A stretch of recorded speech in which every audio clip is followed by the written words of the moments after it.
जय हिंद। भारत और दुनिया भर में हमारे सभी दर्शकों का स्वागत है। आप देख रहे हैं डिफेंस डायनेमिक्स और मैं हूं दानवीर सिंह, नई दिल्ली से।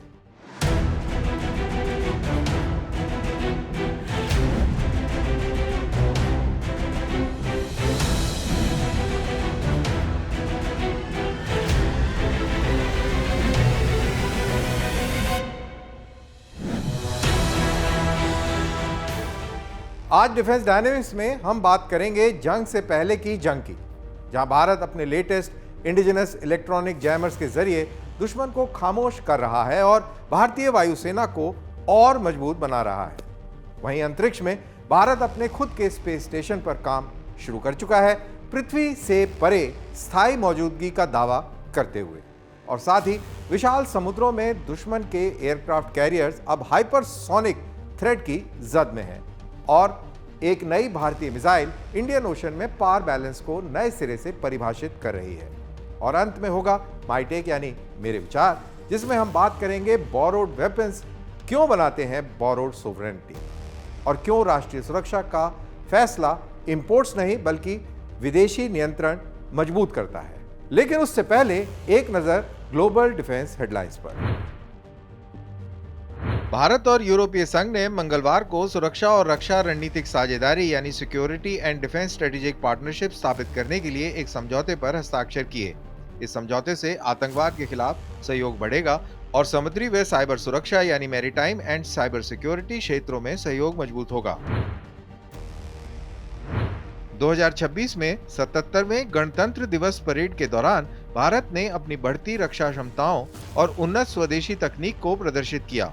प्रदर्शन में डीआरडीओ का long range anti ship hypersonic missile, universal rocket launcher system Suryastra और हाई मोबिलिटी रिकॉनेसेंस व्हीकल जो तक्षक प्लेटफॉर्म पर आधारित हैं, शामिल थे।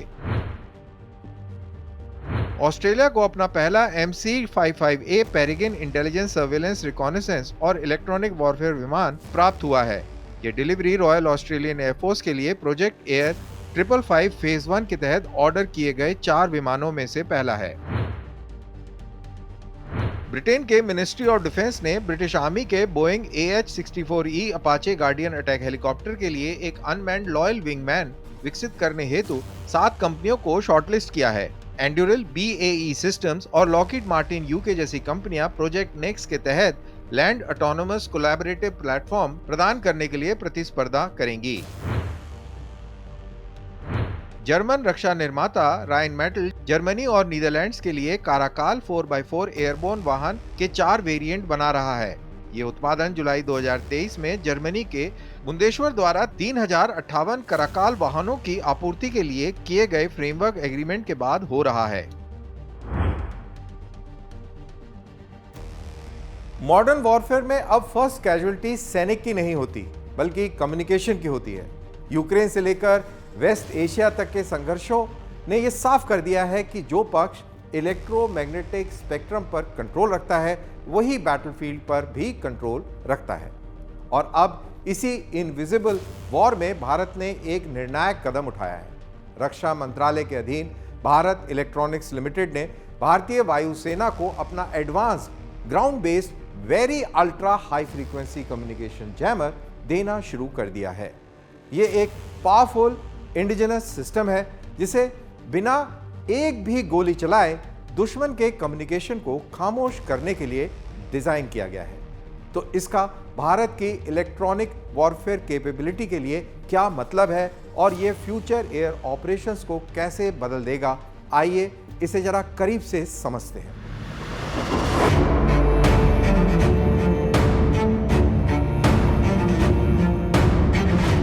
जंग से पहले जंग। भारत चुपचाप मॉडर्न वॉरफेयर के सबसे निर्णायक और सबसे कम दिखने वाले क्षेत्र को मजबूत कर रहा है, electronic warfare.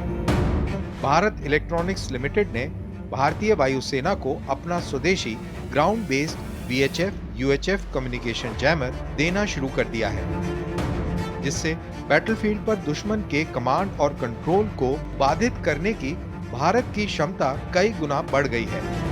Very high frequency और अल्ट्रा हाई फ्रीक्वेंसी बैंड्स में काम करने वाली यह प्रणाली दुश्मन के रेडियो और टेक्निकल कम्युनिकेशन नेटवर्क्स को जैम कर सकती है। ग्राउंड फोर्सेस, एयरक्राफ्ट और कमांड सेंटर्स के बीच कोऑर्डिनेशन तोड़ सकती है। हाई इंटेंसिटी ऑपरेशंस के दौरान सिचुएशनल अवेयरनेस को कमजोर भी कर सकती है। बिना हमला किए दुश्मन को पैरालाइज बनाना।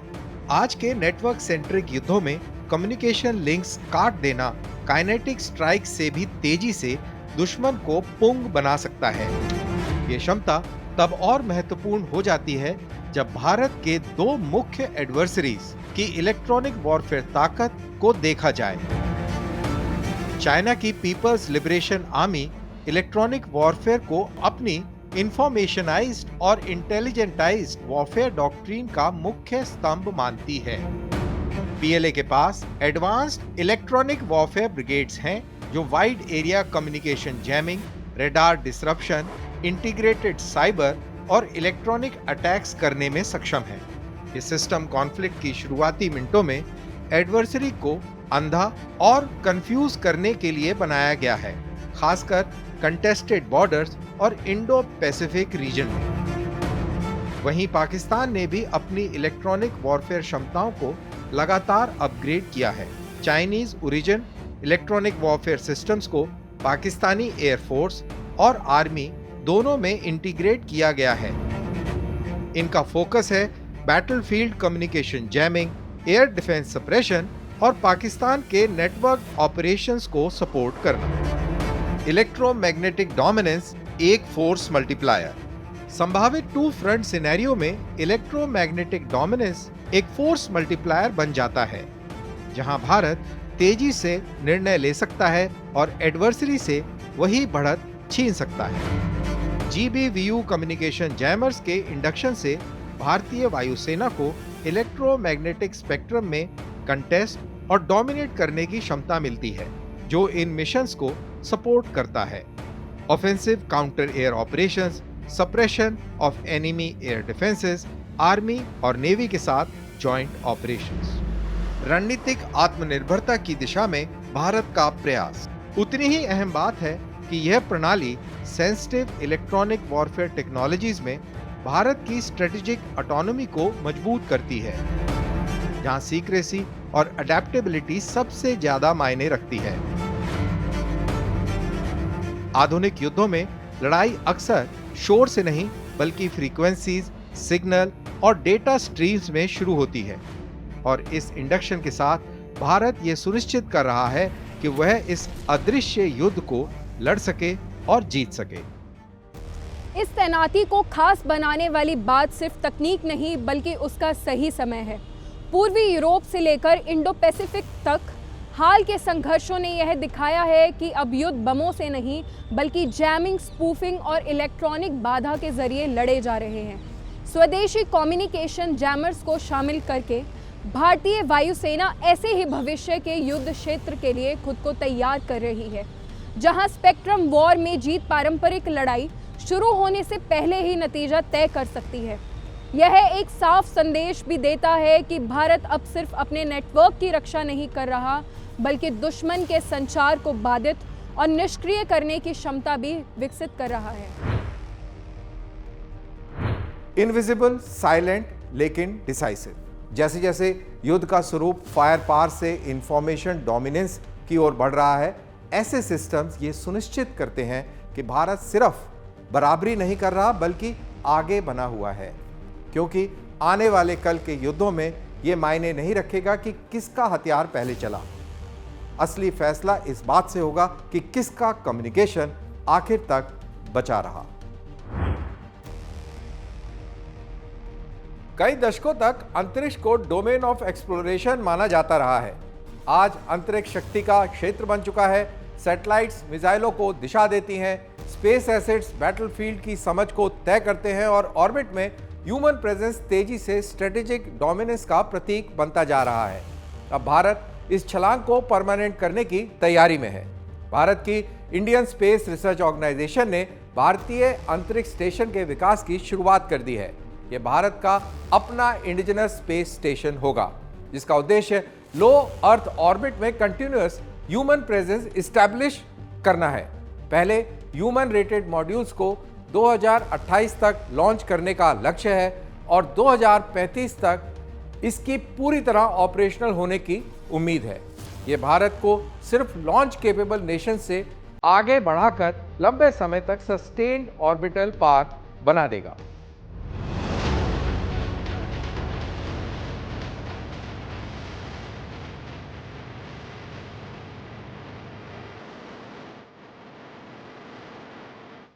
भारतीय अंतरिक्ष स्टेशन। भारत की स्पेस एम्बिशंस अब एक नए चरण में प्रवेश कर रहे हैं। इसरो ने भारतीय इंडस्ट्री को भारतीय अंतरिक्ष स्टेशन के पहले ह्यूमन रेटेड मॉड्यूल के डिजाइन और कंस्ट्रक्शन के लिए आमंत्रित किया है, जो ऑर्बिट में भारत की लॉन्ग टर्म मौजूदगी की नींव बनेगा। करीब 400 किलोमीटर की एल्टीट्यूड पर लो अर्थ ऑर्बिट में काम करने वाला यह स्टेशन क्रूड मिशंस को सपोर्ट करेगा, साइंटिफिक पेलोड्स को होस्ट करेगा, क्रू और कार्गो स्पेसक्राफ्ट के साथ डॉकिंग की सुविधा देगा। समय के साथ इसमें laboratories, habitation modules, power units और डॉकिंग नोड्स जोड़े जाएंगे, जिससे यह एक फुल्ली मॉड्यूलर और एक्सपेंडेबल स्पेस स्टेशन बनेगा।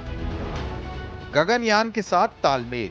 ये रोड मैप सीधे भारत के गगनयान प्रोग्राम से जुड़ा है, जिसका पहला क्रूड मिशन इस दशक के अंत में होगा। गगनयान के तहत ट्रेन्ड एस्ट्रोनॉट्स ही भविष्य में स्टेशन की शुरुआती क्रू होंगे।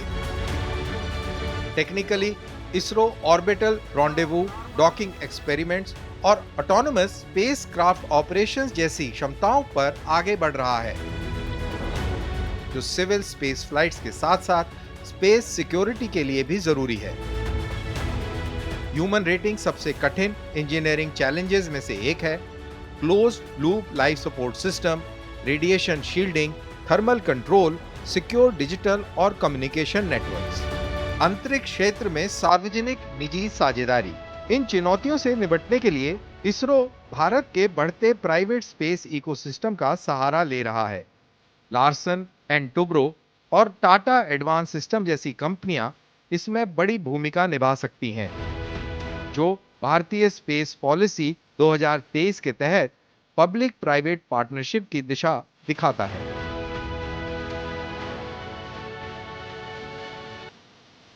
आज सिर्फ यूनाइटेड स्टेट्स, रशिया, चाइना और यूरोप के पास लॉन्ग ड्यूरेशन ह्यूमन प्रेजेंस की क्षमता है। भारतीय अंतरिक्ष स्टेशन के साथ भारत बिना किसी फॉरेन प्लेटफॉर्म पर निर्भर हुए इस एलीट क्लब में शामिल होगा। भारत का अंतरिक्ष स्टेशन एक रणनीतिक संतुलन। चीन का तियांगोंग स्पेस स्टेशन दिखा चुका है कि ऑर्बिटल इंफ्रास्ट्रक्चर कैसे जियोपॉलिटिकल लेवरेज देता है। भारत का स्टेशन इंडो पैसिफिक और ग्लोबल साउथ में एक काउंटर बैलेंस बनेगा और नई दिल्ली को एक रिस्पॉन्सिबल कोलैबोरेटिव स्पेस पार्क के रूप में स्थापित करेगा। यहां होने वाला research human physiology, advanced materials, space medicine, aerospace systems में सिविल और डिफेंस दोनों क्षेत्रों को फायदा देगा। इसरो ने फ्रेंडली नेशंस के एस्ट्रोनॉट्स को होस्ट करने की भी संभावना जताई है, जिससे यह स्पेस स्टेशन डिप्लोमेसी का टूल भी बन जाएगा। भू राजनीतिक लाभ। इस प्रोग्राम को भारत के बढ़ते स्पेस बजट का समर्थन मिल रहा है, जो 2025 में 13,000 करोड़ रुपए से पार हो चुका है। लॉन्च सपोर्ट GSLV Mark 3 और फ्यूचर लॉन्च व्हीकल से मिलेगा। रीयूजेबिलिटी कॉन्सेप्ट्स लागत को और कम कर सकते हैं।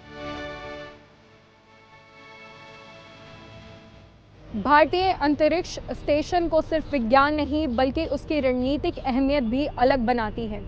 आज के दौर में जब मिसाइल डिफेंस, सर्विलेंस, नेविगेशन और सुरक्षित संचार अंतरिक्ष पर तो निर्भर है, पर ऑर्बिट में मानव की उपस्थिति एक रणनीतिक बढ़त बन जाती है। जैसे जैसे चीन अंतरिक्ष में अपनी मौजूदगी बढ़ा रहा है और अंतरिक्ष में भी भू राजनीतिक प्रतिस्पर्धा दिखने लगी है, भारत का अपना स्पेस स्टेशन बनाने का फैसला एक साफ संकेत देता है। भारत अंतरिक्ष में नियम मानने वाला नहीं बल्कि नियम तय करने वाला बनना चाहता है।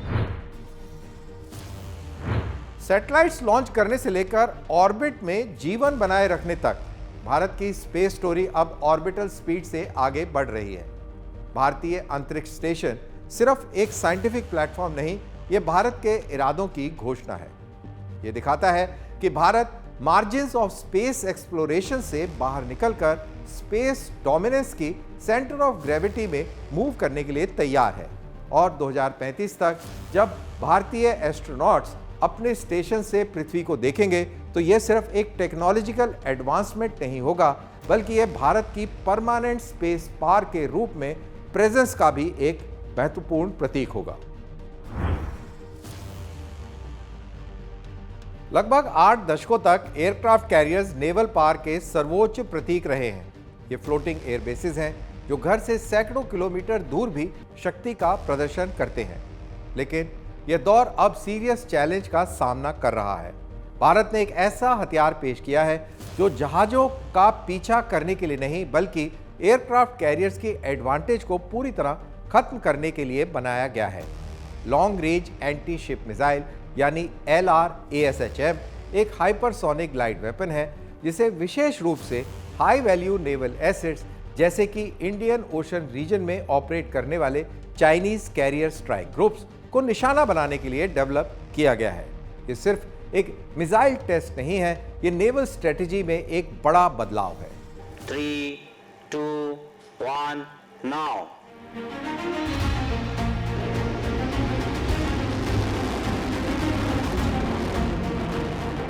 हाइपरसोनिक एंटी शिप स्ट्राइक क्षमता। DRDO द्वारा विकसित LRASHM भारत को उन चुनिंदा देशों में शामिल करता है जिनके पास operational hypersonic anti ship capability है। ये मिसाइल माक 10 तक की पीक स्पीड हासिल करती है। 1, now. माक 5 प्लस की सस्टेन्ड हाइपरसोनिक स्पीड लंबे समय तक बनाए रख सकती है। 1500 किलोमीटर की रेंज के साथ ये aircraft carriers forward naval bases, island outpost को टारगेट कर सकती है, वो भी दुश्मन के डिफेंसेस के बाहर रहकर। उड़ान व्यवहार जो long range anti ship missile को अलग बनाता है। बैलिस्टिक मिसाइल से विपरीत LRASHM लो एल्टीट्यूड ग्लाइड पाथ लेती है, रेडार होराइजन के नीचे उड़ान भरती है और टर्मिनल फेज में इवेसिव मैनूवर करते हुए दुश्मन के टारगेट पर प्रहार करती है। इंडिजिनस सेंसर्स के जरिए ये मूविंग मैरीटाइम टारगेट्स, यहां तक कि मनूवरिंग एयरक्राफ्ट कैरियर्स को भी अपना निशाना आसानी से बना सकती है। मल्टी प्लेटफॉर्म्स तैनाती के लिए डिजाइन किया गया system.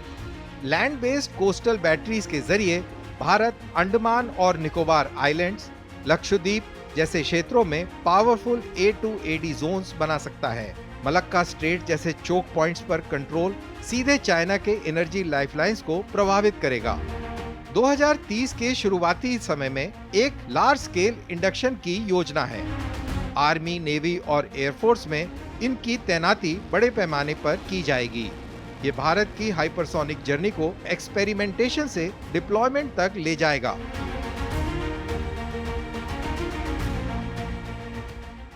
Long range antiship missile नौसैनिक प्रभुत्व की सोच को ही बदल देती है।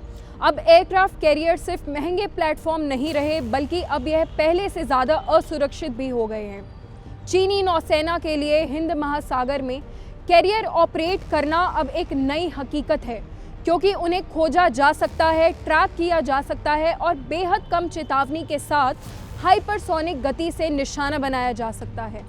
यह मिसाइल सिर्फ जहाज़ों को खतरा नहीं देती, बल्कि भारत के समुद्री क्षेत्र के पास एयरक्राफ्ट कैरियर की स्वतंत्र मौजूदगी की सोच को भी चुनौती देती है। यह डिटरेंस बाय डिनायल है जो क्षेत्रीय नौसैनिक संतुलन को बुनियादी रूप से बदल देता है। समुद्र में ताकत की पहचान हमेशा रफ्तार से होती रही है, लेकिन आज के दौर में रफ्तार का मतलब है सर्वाइवेबिलिटी।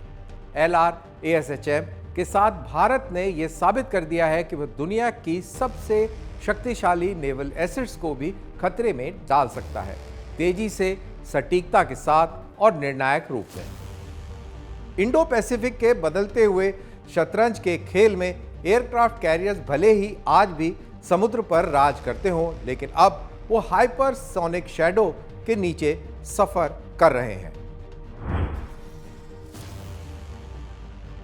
दशकों तक भारत के इंडिजिनस डिफेंस प्रोग्राम्स को मजाक के तौर पर देखा गया है। आलोचक पूछते थे कि जब जीई इंजन्स मिल रहे हैं तो कावेरी इंजन पर मेहनत क्यों? जब अपाचे हेलीकॉप्टर सीधे खरीदे जा सकते हैं तो प्रचंड बनाने की जरूरत क्या है? जब इंपोर्टेड वेपन सिस्टम पहले से ही बैटलफील्ड टेस्टेड है तो तेजस, एमका, इंडियन गन्स और ड्रोन्स क्यों विकसित किए जाएं? मेक इन इंडिया को रक्षा क्षेत्र में अक्सर सिर्फ स्क्रू ड्राइवर असेंबली कहकर खारिज कर दिया गया। इसे इमोशनली इनएफिशिएंट और अननेसेसरी बताया गया। कई सालों तक यह सोच भारत की स्ट्रेटेजिक कॉन्वर्सेशन पर हावी रही।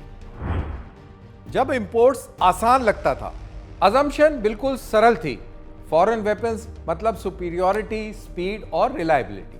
लेकिन आज के मॉडर्न वेपन्स सिर्फ मशीन नहीं होते, वे एक पूरा इकोसिस्टम होते हैं। Software, source code, sensor, engine updates और परमिशंस। आपके पास अपना जेट हो सकता है लेकिन उस पर कंट्रोल आपके हाथ में हो यह जरूरी नहीं, और यही फर्क सब कुछ तय कर देता है। हकीकत का सामना, ग्लोबल जियोपॉलिटिक्स ने इस इल्यूजन को पूरी तरह तोड़ दिया। सहयोगी देशों को धीरे धीरे एक कड़वी सच्चाई समझ में आने लगी है कि हथियार का इस्तेमाल हमेशा सप्लायर देश के पॉलिटिकल कंसेंट के बिना संभव नहीं होता। स्पेयर पार्ट्स में डिले, अपग्रेड से इनकार, इंटीग्रेशन पर रोक, एक्सपोर्ट लॉस को चुपचाप से लागू करना। इसी तरह किसी किल स्विच की जरूरत नहीं होती, सप्लाई चेन्स खुद ब खुद एक हथियार बन जाता है। भारत की जीती जागती सच्चाई, भारत को किसी थ्योरी की जरूरत नहीं है, उसके पास एक्सपीरियंस है। तेजस मार्क 1 अल्फा की रफ्तार धीमी होने की वजह भारतीय डिजाइन के फेलियर नहीं है बल्कि फॉरेन इंजन डिलेज थी। एक ही चोक पॉइंट ने पूरे प्रोडक्शन लाइन को रोक सा दिया है। यही है कोर टेक्नोलॉजीज को आउटसोर्स करने का खतरा। Engines, avionics, propulsion. अगर आपके हथियार का दिल किसी और के हाथ में हो तो संप्रभुता आपकी नहीं होती। लाइसेंस प्रोडक्शन आजादी नहीं है। भारत में फॉरेन प्लेटफॉर्म्स की असेंबली सिर्फ कंफर्ट देती है, कंट्रोल नहीं। अगर इंजन, सॉफ्टवेयर या सेंसर विदेशी है तो वीटो पावर भी विदेशी ही रहता है। यहां तक कि न्यूट्रल कंट्रीज भी देख चुके हैं कि उनके एक्सपोर्ट्स को रोका गया है, ऑपरेशंस को सीमित किया गया है, सिर्फ हिडन डिपेंडेंसीज की वजह से। मैन्युफैक्चरिंग बिना मास्टरी के ये केवल निर्भरता का रूप बदलकर पेश करना मात्र है। क्यों आत्मनिर्भरता रणनीतिक जरूरत है? इंडिजिनस प्रोग्राम्स धीमे, कष्टदायक और खर्चीले होते हैं। ऐसे ही F-35, Su-57 और इतिहास के हर सीरियस वेपन सिस्टम के साथ हुआ है। काबिलियत केवल अनुभव, फेलियर्स और लगातार प्रयास से विकसित होती है। संप्रभुता का कोई शॉर्टकट नहीं है। मैच्योरिटी के लक्षण, भारत अब जीरो से शुरुआत नहीं कर रहा। Tejas mark 1 alpha fully operational strength पर पहुंच चुका है। मार्क 2 और एमका लगातार आगे बढ़ रहे हैं। इंडिजिनस मिसाइल्स, ड्रोन्स और वॉरशिप्स अब एक्सपोर्ट वर्दी साबित हो रहे हैं। ये सिस्टम्स पूरी तरह परफेक्ट नहीं हो सकते लेकिन कंट्रोल में है, और युद्ध में कंट्रोल ही परफेक्शन से बड़ा होता है। इंपोर्ट जरूरी है लेकिन अस्थायी समाधान के तौर पर। यह इंपोर्ट्स के खिलाफ आर्गुमेंट नहीं है। इंपोर्ट्स गैप को भरते हैं और समय खरीदते हैं, लेकिन स्ट्रेटेजी केवल सुविधा पर आधारित नहीं हो सकती। जब आपकी फोर्स स्ट्रक्चर फॉरेन प्लेटफॉर्म्स से अधिक प्रभावित हो तो यह संकट के समय दूसरों को लेवरेज देता है। मूलभूत सच्चाई, मॉडर्न वॉरफेयर में इक्वेशन बहुत सिंपल है। विदाउट कंट्रोल ओनरशिप सिर्फ भ्रम है, डिपेंडेंस ही कमजोरी है। एक ऐसे हथियार जिसे आप फ्रीली यूज, मॉडिफाई या सस्टेन नहीं कर सकते, वह डेटरेंस नहीं बल्कि एक लायबिलिटी है। तो इस सब की बॉटम लाइन क्या है? इंडिजिनस डिफेंस प्रोग्राम्स का मजाक उड़ाना बड़ी तस्वीर को नजरअंदाज करना है। ये प्रोग्राम्स परफेक्ट नहीं है लेकिन ये इंश्योरेंस है। इंश्योरेंस अगेंस्ट कोअर्शन, ब्लैकमेल से बचाव के लिए, डिस्टेंट कैपिटल्स में तय होने वाले युद्धों से सुरक्षा के लिए, और अंत में सोवरेनिटी खरीदी नहीं जाती, इसे बनाया जाता है और भारत के लिए इसका कोई विकल्प नहीं है। इसी के साथ ही डिफेंस डायनेमिक्स का ये एपिसोड यहीं समाप्त होता है। अपने कमेंट सोशल मीडिया पर #DD with दानवीर के साथ जरूर साझा करें। अगले हफ्ते फिर होगी मुलाकात डिफेंस, जियोपॉलिटिकल डेवलपमेंट्स और उनके एनालिसिस के साथ। तब तक के लिए दीजिए इजाजत। जय हिंद।